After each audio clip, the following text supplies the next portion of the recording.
आहे तार्किक विचार. यावर कशा पद्धतीने उदाहरणं येतात आणि मग आपल्याला त्याचं प्रश्नाचं उत्तरापर्यंत कसं पोहोचायचे पहा. आता मी 3 आकृत्या काढल्यात बघा. कोणकोणत्या काढल्या? वर्तुळ, त्रिकोण आणि चौरस किंवा चौकोन. पहा आता आणि याच्यामध्ये अंक लिहिले दिसतायत तुम्हाला? पहा 1 2 3 4 5 6 7 8 8 पर्यंतचे अंक लिहिले. आता प्रश्न असा येणार तुम्हाला की फक्त त्रिकोणात असणारा अंक कोणता? आता फक्त निरीक्षण करायचं. पर्याय बघा आणि आकृतीचं निरीक्षण करा. इथं निरीक्षण फार महत्वाचं आहे. नुसतं पाहून येणार नाही. कारण की फक्त त्रिकोणात असणारा अंक कोणता? बघा बरं, फक्त त्रिकोणात एक अंक म्हणजे पर्याय क्रमांक काय असणार आहे आपला? 1 असणार आहे. लक्षात आले? आता दुसरा प्रश्न बघा बरं की त्रिकोण आणि चौकोनामध्ये असणारा अंक कोणता? 2. बरोबर आहे. त्रिकोणामध्ये पण आहे हा आणि हा चौकोनामध्ये पण आहे.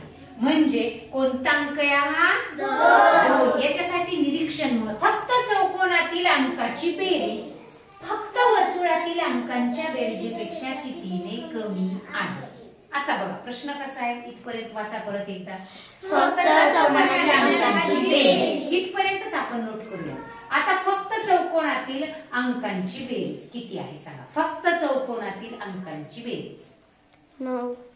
9 बरोबर आहे. फक्त चौकोनात अंक कोणते? 5 आणि 4. याची किती बेरीज येणार आहे? 9. आणि फक्त वर्तुळातील अंकांची बेरीज बघा बरं.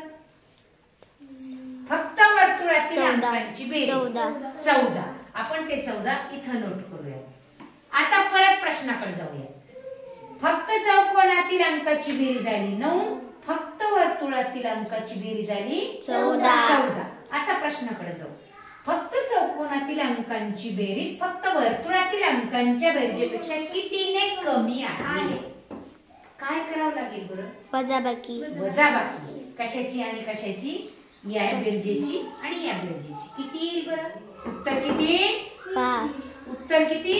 5. पर्याय क्रमांक 3. ते उत्तर आपलं असणार. आणि प्रश्न तुम्ही वाचणार आहे. वाचा मोठ्याने. 3ही आकृत्यांमध्ये असणारा अंक कोणता? पहा बरं. आता वर्तुळ, त्रिकोण आणि चौकोन या तिन्ही आकृतीमध्ये मिळून असणारा अंक कोणता? तिथं पाहिल्याशिवाय बघा.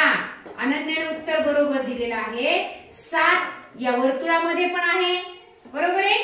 या त्रिकोणामध्ये पण आहे आणि या चौकोनामध्ये पण आहे. म्हणजे निरीक्षण ज्याचं बरोबर अचूक त्याचंच उत्तर सुद्धा अचूक.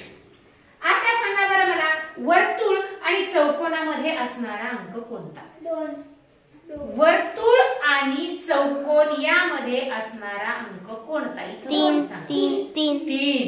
कारण हे वर्तुळ आहे आणि हे चौकोन आहे 3.